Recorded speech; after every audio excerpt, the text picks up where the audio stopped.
Si, alors, Monsieur le Ministre, chers collègues, je voudrais vous interpeller sur la Nationale 55 à hauteur de la Louvière. C'est une voie express avec 2 fois 2 bandes, une berme centrale, c'est-à-dire un endroit où on roule vite, même si la vitesse autorisée est à 90 km/h. On a aussi un carrefour en particulier. C'est le seul qui n'a pas été aménagé sur tout le tronçon entre L'Heureux et Binche. C'est le carrefour de la rue de la Tondrée.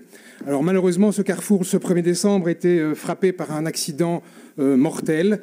Et ce n'est hélas pas le premier. Depuis 2011, et j'ai déjà eu l'occasion de vous interroger au sein de cette assemblée, depuis 2011, 10 accidents corporels ont eu lieu à cet endroit-là, preuve que ce carrefour est réellement dangereux. Alors, mon interpellation, elle va sur un double sens. Quelles sont les réponses que vous pouvez fournir à très court terme pour sécuriser ce carrefour ?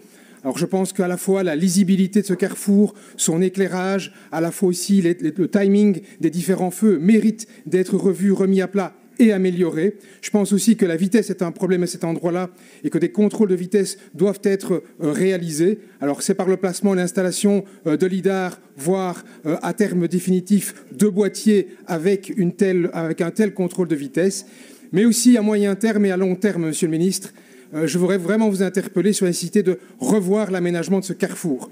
Alors qu'il s'agisse demain d'un rond-point, d'une circulation différente, d'un passage par d'autres endroits, il y a là vraiment une difficulté structurelle puisqu'on a à la fois une voirie locale, la rue de la Tondrée, qui relie 2 endroits importants de la Louvière, Saint-Va et Trivière, et d'autre part une circulation de transit extrêmement importante et surtout rapide à cet endroit-là. Il faut donc y trouver des solutions. J'espère avoir des réponses rapides à la fois sur le court terme, mais aussi sur le moyen et le long terme. Président, Madame, Monsieur le député, j'entends vos messages. Effectivement, ils relaient ceux que j'ai entendu ces derniers jours venant de la part des riverains. Donc il y a tout d'abord des dispositions à prendre sur la durée. Monsieur Dequesne a parlé de moyen terme. Effectivement, il faut une réflexion sur ce qui doit être fait là, que ce soit un rond-point ou une réorganisation de la circulation de manière plus globale. Je m'engage effectivement à tenir ces concertations pour qu'on ait une décision par rapport à cela. Et dans l'immédiat, parce que quelle que soit la décision, il faudra quand même un certain temps pour la mettre en œuvre, a fortiori s'il s'agit de construire un rond-point.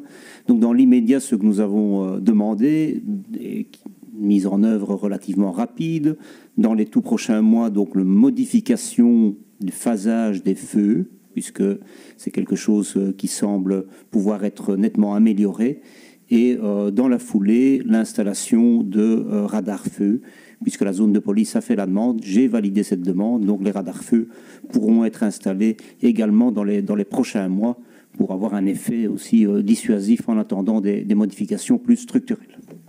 Oui, je remercie Monsieur le Ministre d'avoir répondu avec attention à ce qui était soulevé, mais vraiment sur le court terme, je pense que ce qui est important, c'est effectivement qu'il y ait ce contrôle effectif de la vitesse pour s'assurer que les véhicules respectent la limitation et que ce soit clairement signalé, que le carrefour soit également plus lisible.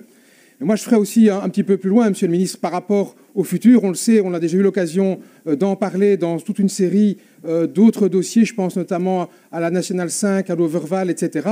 On a mis en place à un moment donné des ronds-points provisoires pour tester une solution. Parce qu'effectivement, aujourd'hui, j'entends, et vos services et la Commission provinciale de sécurité routière mettaient en exergue le fait que c'était compliqué, difficile, voire plus dangereux. Mais à un moment donné, tant qu'on n'a pas testé la mesure, on ne peut pas aussi s'en assurer. Moi, j'en appelle vraiment à ce que cette solution d'un rond-point étudié de façon provisoire, mise en place de façon provisoire, puisse être examinée pour voir si effectivement c'est une solution technique qui est faisable et qui améliorera la sécurité de ces éléments-là. Je vous remercie.